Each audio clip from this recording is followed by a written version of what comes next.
I am going to tell you something that will be hard to hear, and I am going to tell it to you plainly, because you are old enough now to be told the truth without a blanket wrapped around it.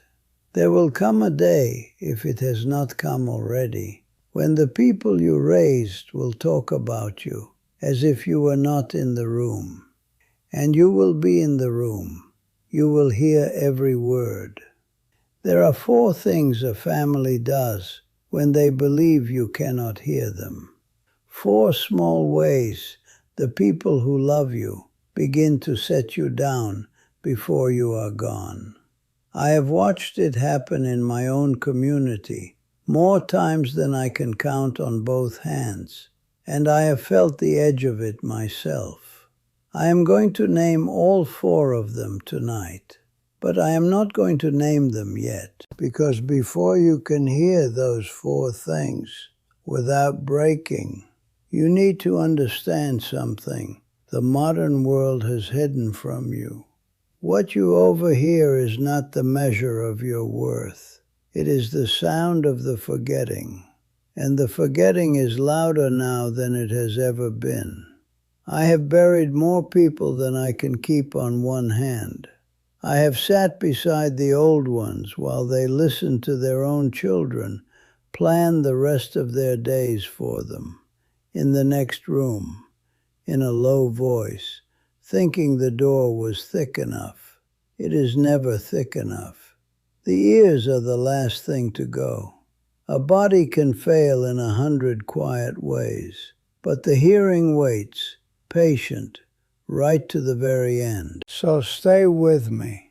Stay to the end, because the 4th thing is the one that cuts the deepest, and it is also the one you can still do something about, both for yourself and for the old one who may be sitting in your own house tonight. And say something in the comments before you go, so the next person who finds this and is afraid to keep listening will know somebody sat here before them and stayed. Here is the first thing. The first thing a family does when they think you cannot hear them is they begin to speak about you in the 3rd person, as if you were a problem to be solved and not a person sitting in the chair. What are we going to do about him? Who is going to take him this year? He cannot keep living like that. He is in the room. He hears his own name turned into a piece of business, a thing on a list, somewhere between the car and the taxes. I see it at the tables of good families, not cruel families, good ones. I see a son who loves his father lower his voice and say, "We have to figure out what to do with Dad." And Dad is 10 feet away, pretending to watch the window. I see a daughter who would give a kidney for her mother, speak of her care and her costs and her decline, while the mother folds a napkin and folds it again and says nothing.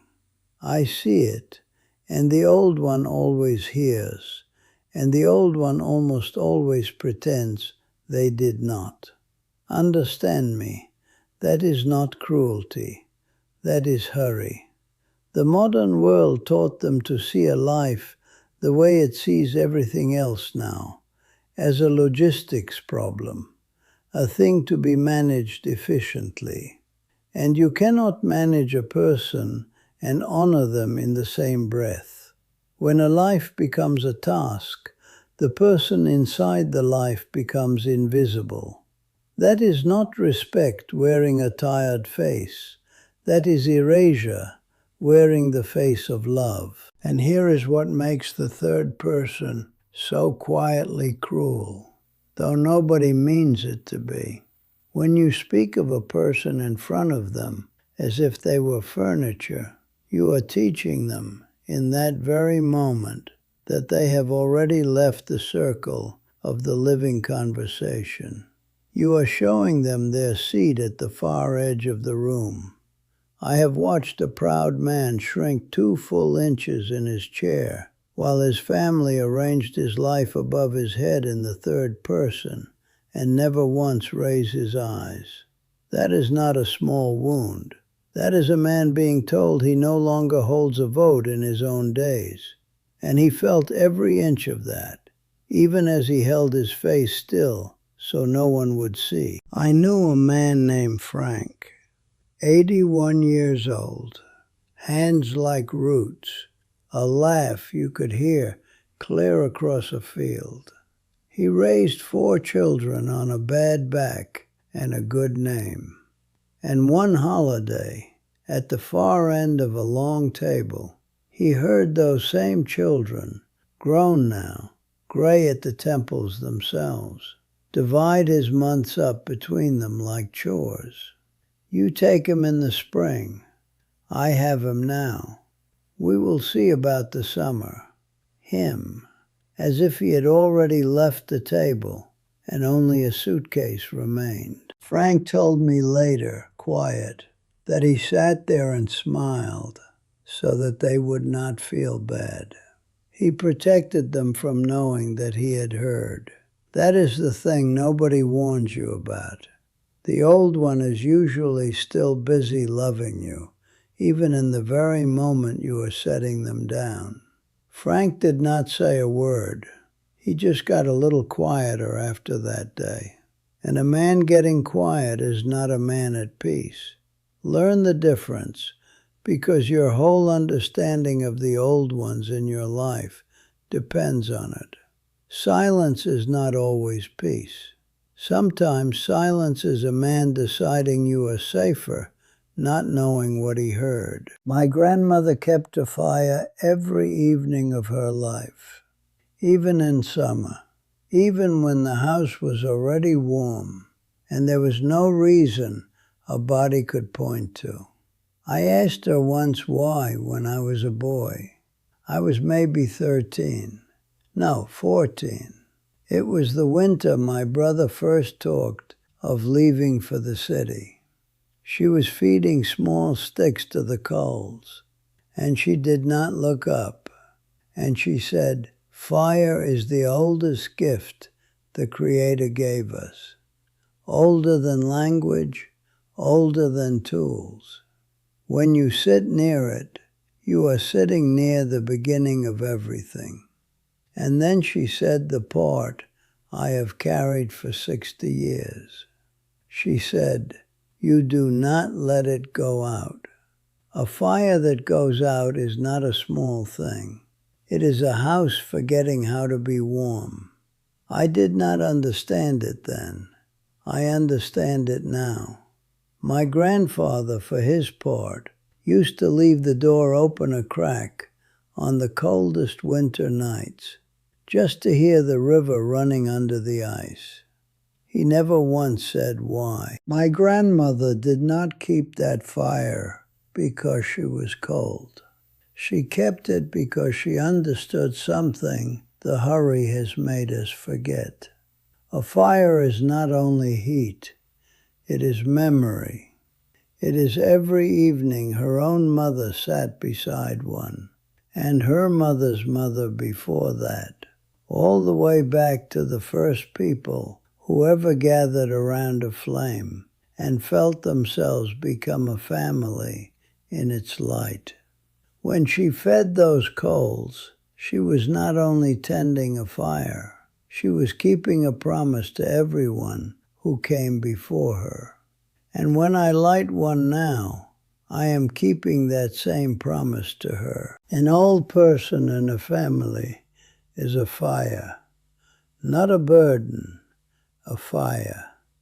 The oldest warmth in the house, the place the story started, the coals that every one of you was carried past when you were small and cold.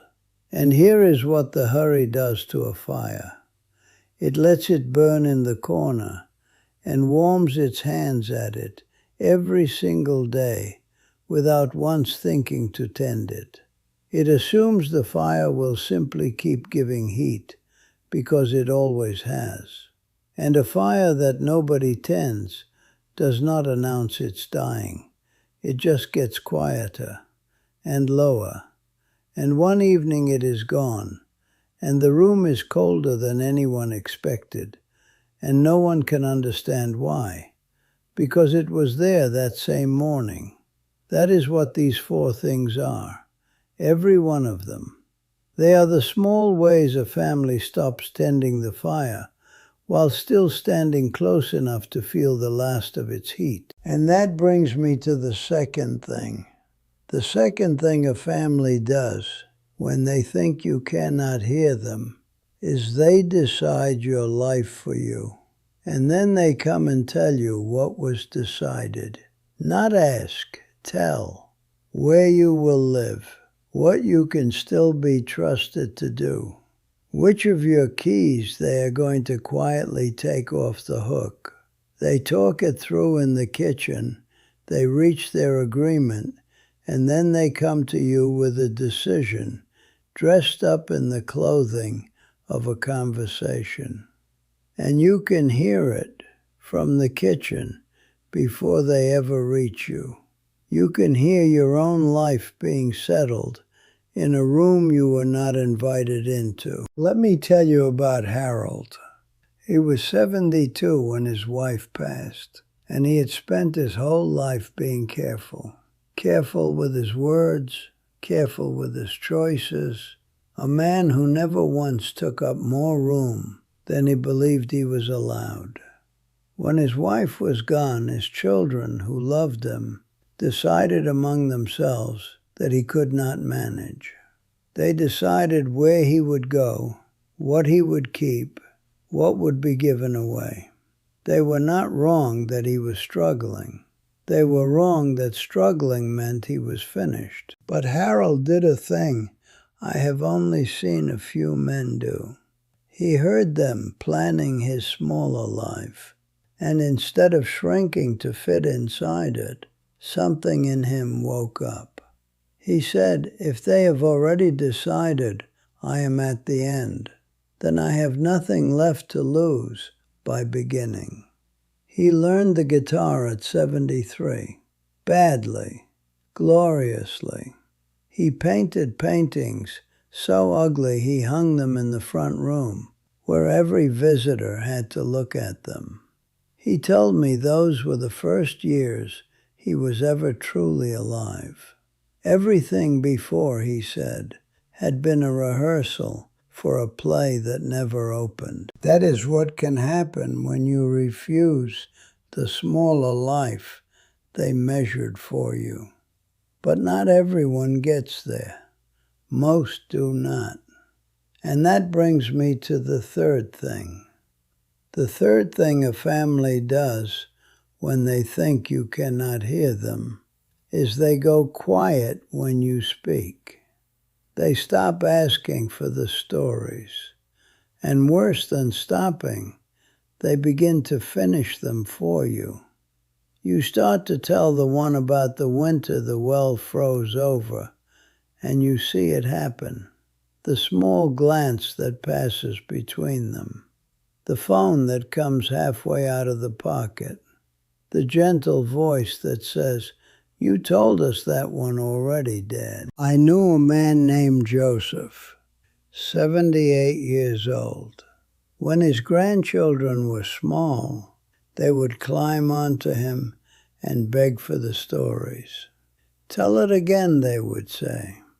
And Joseph was the richest man in the county in the only way that lasts, because he had 100 stories and children who wanted them. Then the children grew, and one evening he began the one about his father, and his oldest grandson, not cruelly, only in a hurry, said, we know, Grandpa, you tell it every time. And Joseph closed his mouth. He never told that story again. He said to me once, I still have it. I just stopped taking it out. When Joseph goes, That story goes with him, and no one will ever tell it again.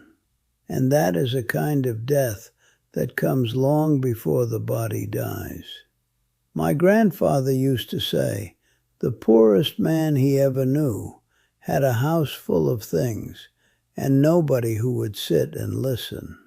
Joseph became that man, in a room full of people who loved him. Before I tell you the fourth thing, and it is the heaviest, I have to stop and tell you something else first. I am an old man. I will not be here forever, and I have made my peace with that. But most of what I know was never written down anywhere. It lived in my grandmother and in my grandfather, and now it lives only in me. So I sat down and I wrote it, 20 teachings in the order they were meant to be received. It is called The Native Way, and the link is below. But stay right here with me, because the fourth thing is the one people write to me about the most, and the one you can still do something about tonight. The fourth thing a family does when they think you cannot hear them is the heaviest of all. They begin to plan around your absence as if you were already gone. Not your death, your absence. They talk about next year in a voice that has no room in it for you. The house after, the holidays after, what they will do when. And they do it gently while you are sitting right there. And every soft word is a small stone laid on a grave you are not yet lying in. There is a word for this, and I will give it to you, because the modern world never will. It is not disrespect. Disrespect you could be angry at. This is quieter and worse. It is a burial. They are burying you early, with love, without knowing their own hands are on the shovel. And a living person buried early feels a loneliness with no bottom, because you cannot even grieve it out loud, since the ones doing it are the very ones you would go to for comfort. Now hear me, because this is the turn. They are not cruel. I need you to release them for your own sake, before the bitterness turns your river into a pond and leaves you standing still. Your children were handed the same hurry that was handed to them. Nobody ever taught them how to sit with an old person, because the world they grew up in moved everyone who got slow out of sight, into the other room, into the other building, into the language of logistics. They did not invent the forgetting. They inherited it, the same way their own father inherited a silence before them. You are not fighting your children. You are fighting the forgetting that captured them before they were old enough to choose. And the reason the fourth thing is the heaviest is a couple named Earl and Doris, 51 years married. For 51 years they talked about seeing the ocean, because Doris had never once seen it. And every year Earl said next year, when the money is a little better. And their children, grown by then, had quietly stopped folding the two of them into the big plans, because the old folks tire easily, because it was simpler, because that is what the hurry does. Earl heard it. He heard himself become a thing that was planned around, instead of a man who was planned with. And it did not move him, not for years, until Doris got the kind of diagnosis that leaves no next year in it. Then Earl drove 14 hours and carried his wife from the car to the sand in his own arms. And she looked at the water she had waited her whole life to see, and she cried. And she said, "Why did we wait so long?" She passed 4 months after that, Earl told me those 3 days were the best of his entire life. The ones they very nearly let the world plan them out of. So before I let you go tonight, let me finish what I started to tell you back there. There is a thing I think about more and more at my age. When I go, what I know goes with me, unless I set it down. I have made my peace with leaving. I have not made my peace with the knowing leaving alongside me. The old ones did not write things down. They spoke them, by the fire, to the one who would carry them next. That is how it always worked, until the young ones scattered and the fires went cold.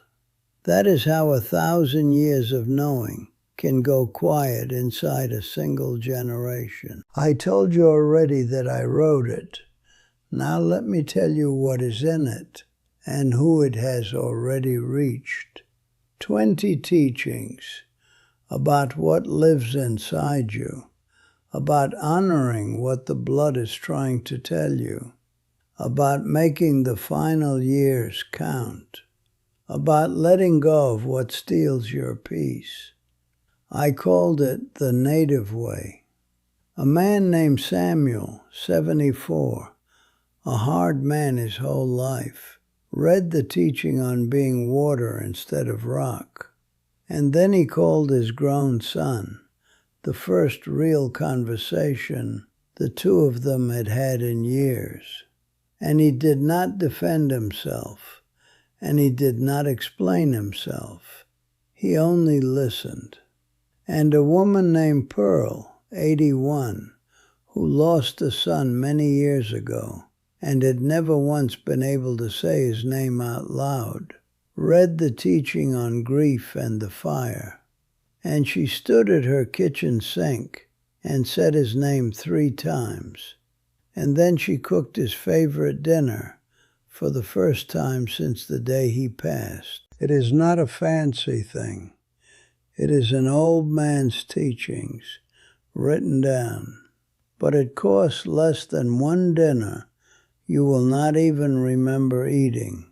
And I made it that way on purpose, so that the price would never be the reason somebody had to go without it.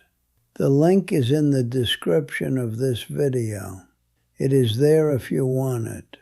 That is all I will say about it. Now, before I let you go, I told you that an old person in a family is a fire. Let me tell you the other half of it now, the half that is meant for you. You cannot make them tend you. That is the hard truth inside the hard truth. You cannot reach into another person's hurry and slow it down. And you cannot pull love toward you with a rope, because it has never come that way, and it never will. But you can refuse to let your own fire go out on the inside, just because they stop tending it on the outside. What you overheard does not lower your worth by a single degree. It only goes out if you decide, alone in the quiet, that they were right about you. Do not decide that. And there is one more thing, the thing this whole teaching has been walking toward. If you are not the old one in your house, if you are the one in the kitchen who could so easily be the one to lower your voice, then go. Tonight, while there is still someone to go to. Sit beside your old one and ask for the story you have heard 100 times, and listen to it as though it were the first. Because one of these times it will be the last, and you will not be told which. Tend the fire while it is still giving heat. That is the whole of it. You who are sitting there tonight, hearing your own family inside these 4 things, carrying that particular ache of being spoken about like weather, hear me and not them for 1 moment. You are not gone. You are not a task. You are not a thing to be planned around. You are the oldest warmth in that house, and they are cold in ways they do not yet have words for. Forgive them early. It will free you far more than it frees them. I light a fire every evening, the way my grandmother did, and I have for more years than I can easily count. Not once has it been a burden. Every evening it has been the beginning of everything, all over again. Do not let yours go out. Now I want to hear from you. Tell me in the comments, which of the 4 did you recognize? And are you the one being spoken about, or the one who still has time to go and sit with an old one before the fire goes cold? And if you have an old one in your life, tell me their name so the rest of us can hold it a moment. I read every comment. And if this is the kind of conversation you have been looking for, subscribe to this channel. We are not collecting viewers here. We are collecting people who remember. Come back next week. I am not done teaching yet.